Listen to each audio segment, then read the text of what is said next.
Have you ever wondered why the dragons you see in movies like Game of Thrones are so different from the ones in Spirited Away? These mythical beasts are found in cultures all over the world, but they couldn't be more distinct. From the fire-breathing terrors of European castles to the wise, serpentine spirits of Asian legends, dragons represent some of the deepest hopes and fears of humanity. So, what's the real story behind these incredible creatures? Are they all just different sides of the same ancient coin? Let us take a deep dive into the fascinating world of dragons and explore the epic divide between East and West. Let's start with the Western dragon, the kind many of us grew up with in fantasy novels and blockbuster films. Think of a massive reptilian creature. It's got a thick, armored body, huge leathery wings, 4 powerful legs with sharp claws, and a long, often spiked tail. And of course, its most famous and terrifying feature, the ability to breathe fire. These dragons are often depicted as solitary, greedy monsters living in remote caves or dark mountains, guarding immense hoards of gold and jewels. They are the ultimate antagonists, symbols of chaos and destruction. The origins of this fearsome beast can be traced back to ancient Greece and Rome. The Greek word draken, which means to watch, originally referred to any large serpent. One of the earliest examples is the Hydra, a multi-headed serpent-like monster slain by Heracles. But the image of the dragon as a winged, fire-breathing force of evil really solidified during the Middle Ages in Europe, largely influenced by Christian mythology. In the Bible, the dragon or serpent is often associated with Satan. The Book of Revelation describes a great red dragon, that ancient serpent, who is called the devil and Satan, who wages war against heaven. This cemented the dragon's role as a symbol of evil, a beast to be conquered by righteous knights and saints. The most famous legend is that of St. George, the patron saint of England, who slays a dragon to save a princess in a town. This story became a powerful allegory for the triumph of good over evil, of Christianity over paganism. The dragon wasn't just a monster. It was a test of faith and courage. Now let's travel across the globe to the east, where the dragon, or lone in Chinese, is an entirely different creature. Forget the brutish, fire-breathing destroyer. The Eastern dragon is a divine, intelligent being, a symbol of power, luck, and prosperity. Instead of being feared, it is revered. Visually, it's a magnificent chimera, a composite of various animals. It's often described as having the head of a camel, the antlers of a deer, the eyes of a rabbit, the ears of a cow, the neck of a snake, the belly of a clam, the scales of a carp, the claws of an eagle, and the paws of a tiger. Unlike its Western counterpart, it is typically depicted without wings, yet it can fly through the clouds. It's long, serpentine body gracefully winding through the sky. These dragons are not forces of chaos. They're masters of the elements, particularly water. They are believed to control rivers, lakes, oceans, and most importantly, rain. In ancient agrarian societies like China, this made the dragon incredibly important. A happy dragon meant timely rains and a bountiful harvest. An angry dragon could bring devastating floods or droughts. Emperors in China were often referred to as the son of heaven and used the dragon as a symbol of their imperial power and authority.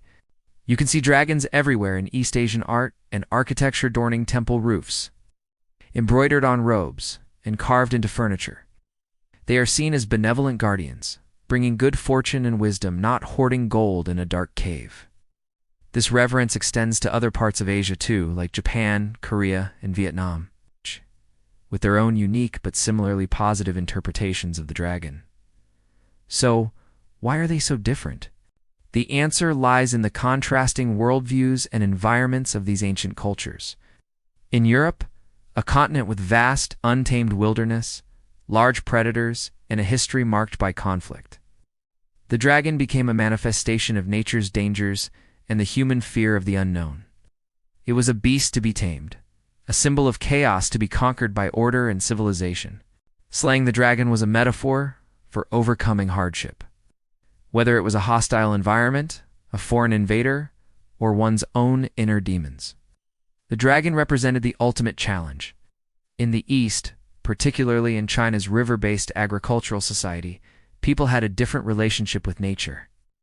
The forces of nature, like the rivers, were both life-giving and destructive.